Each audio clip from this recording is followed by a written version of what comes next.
पिता, पुत्र और पवित्र आत्मा के नाम पर आमीन। आप सबों को जय यीशु। आज खजूर इतवार है, पाम संडे, और इसे पैशन संडे भी कहते हैं, पवित्र इतवार, क्योंकि आज से पवित्र सप्ताह प्रारंभ हो रहा है। ये पर्व हम लोग प्रभु ईसा मसीह के यरूशलेम नगरी में प्रवेश को याद करते हुए मनाते हैं।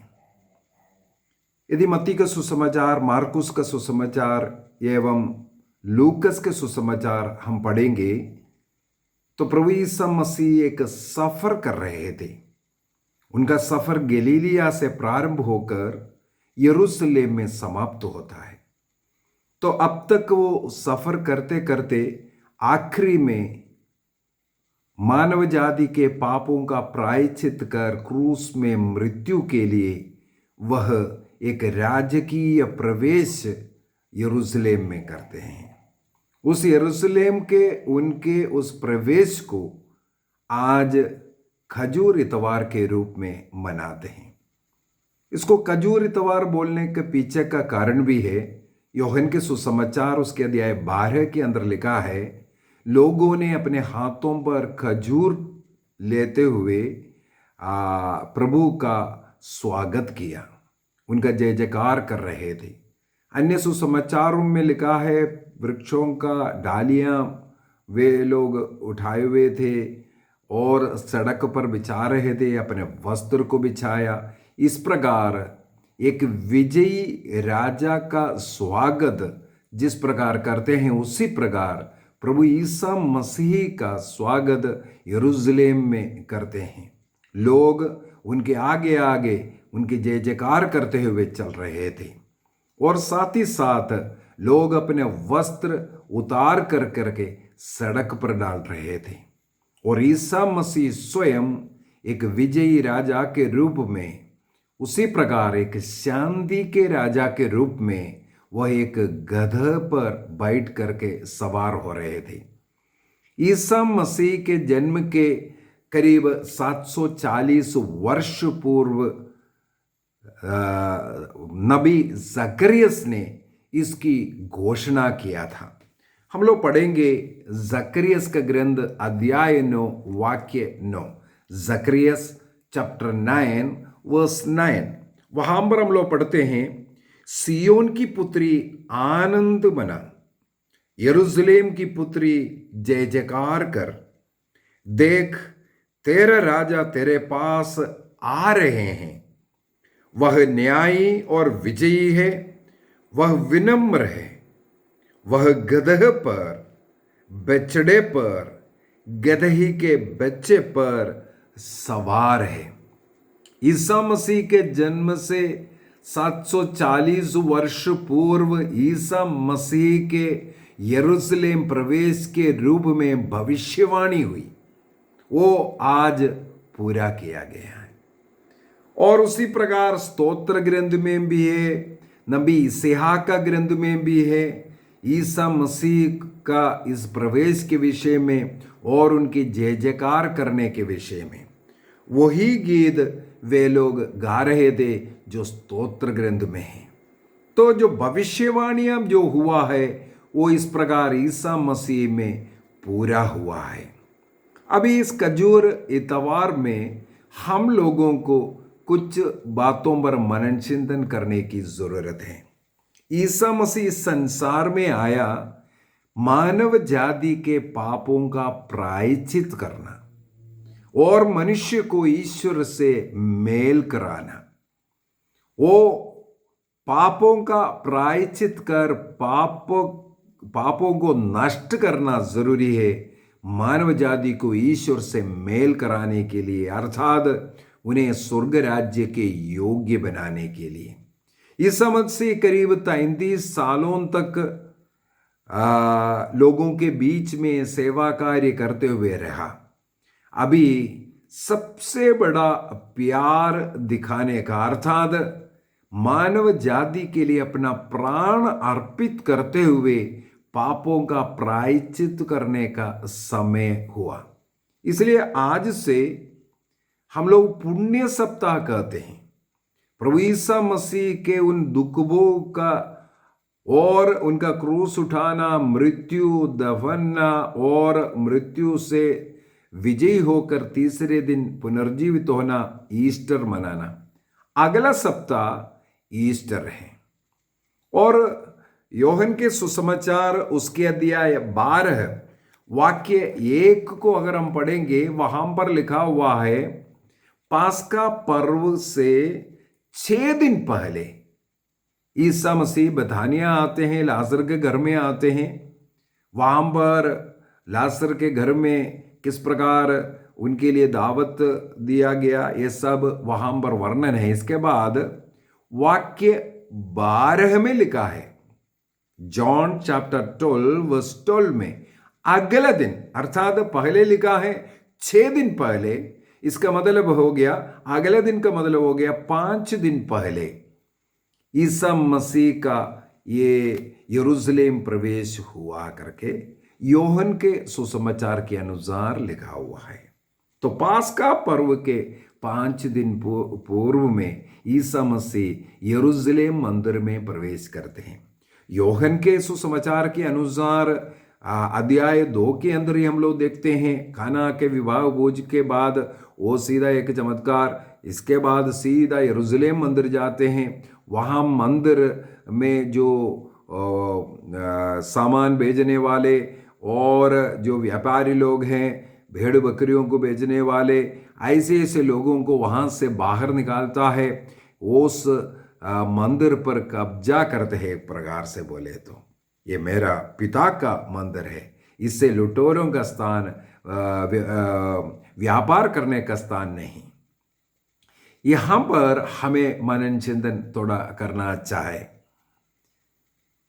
ईसा मसीह ने उस मंदिर का शुद्धिकरण करता है। यरूशलेम प्रवेश के तुरंत बाद वो मंदिर में प्रवेश करता है। मंदिर में जो व्यापार चलाने वाले उस मंदिर को, प्रार्थना का घर को व्यापार का, व्यवसाय का जगह बनाने वालों को वहां से निकालते हैं। अभी यहां पर हम लोग 2 चीज से मन चिंतन कर सकते हैं। हमारे जो प्रार्थना का घर आज सचमुच में प्रार्थना का घर है या व्यवसाय का जगह? दूसरा, ईश्वर का मंदिर मेरा शरीर है। मेरा शरीर क्या पवित्र है? प्रभु आग्रह करता है ईश्वर का मंदिर पवित्र रहना चाहिए। वहां पर व्यापार नहीं बल्कि प्रार्थना का घर कहलाना चाहिए। वह प्रार्थना का घर है, आशीष का घर बनना चाहिए। तो ईसा मसीह का इस यरूशलेम प्रवेश का पहला उद्देश्य उस मंदिर जो व्यवसाय का, व्यापार का जगह बन गया था, बदल गया था, उसको, उसका शुद्धिकरण कर प्रभु का मंदिर वापस उस योग्य बनाना। दूसरा, हमारे पापों का प्रायश्चित करने के लिए यदि एक राजा घोड़े के ऊपर सवार होकर के आते हैं, घुड़सवार बन करके आते हैं, इसका मतलब है वो पराक्रमशाली रूप दिखाता है, अर्थात लड़ाई का रूप दिखाता है।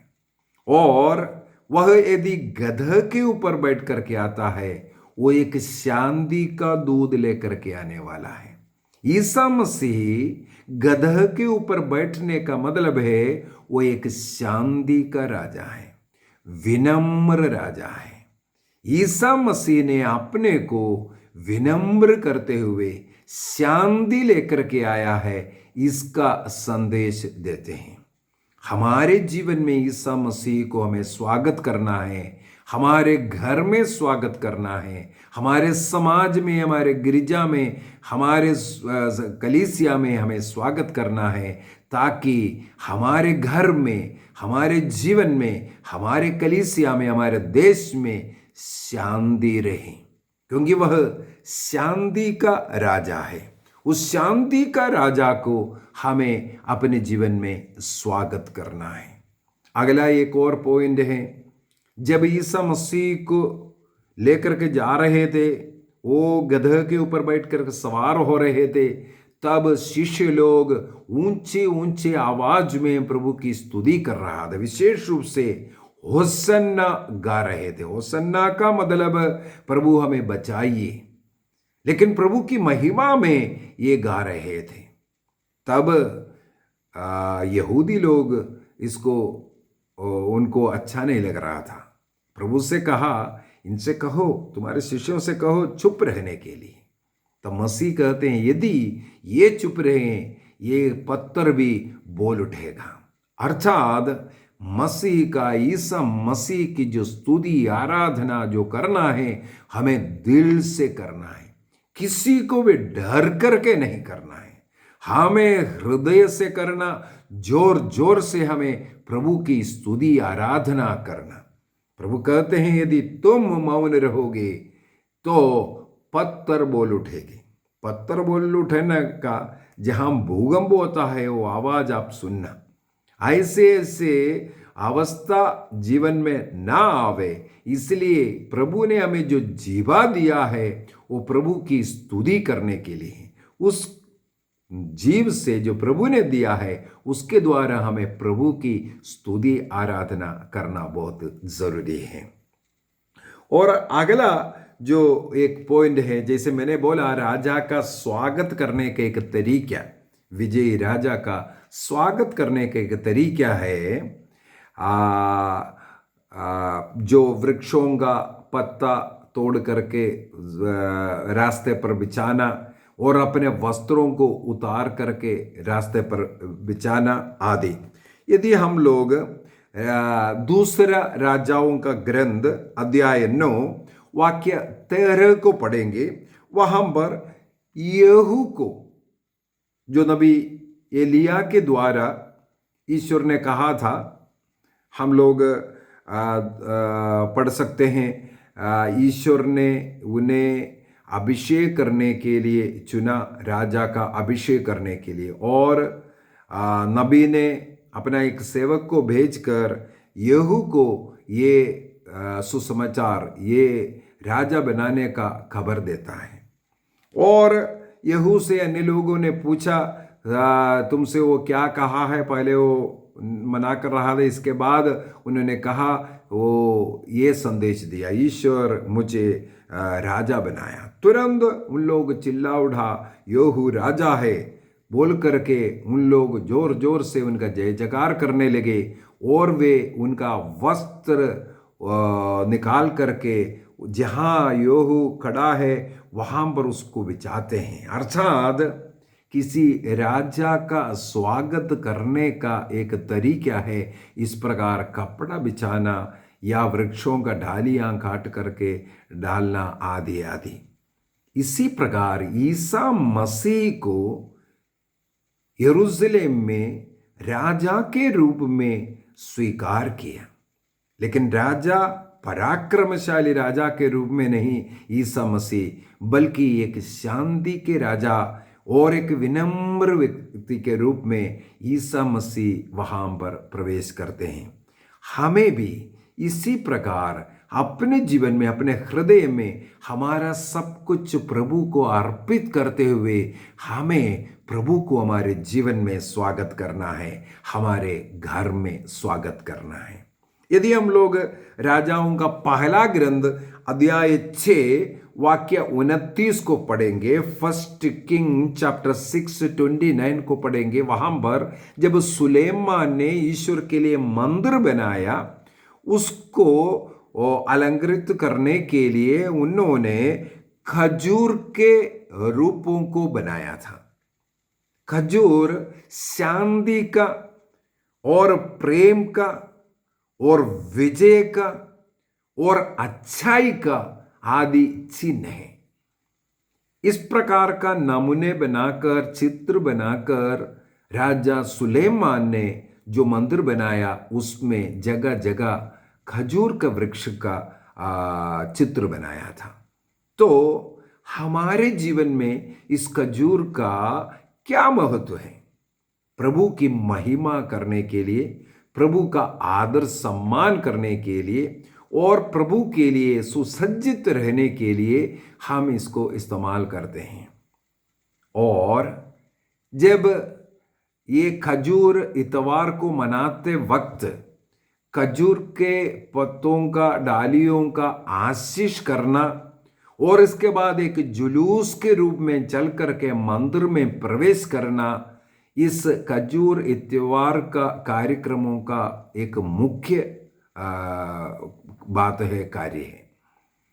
खजूर की आशीष करने के बाद उन खजूरों को गलत इस्तेमाल नहीं करना। कई लोग उसको तोड़ते फोड़ते फेंकते हैं, जमीन पर डालता है आदि।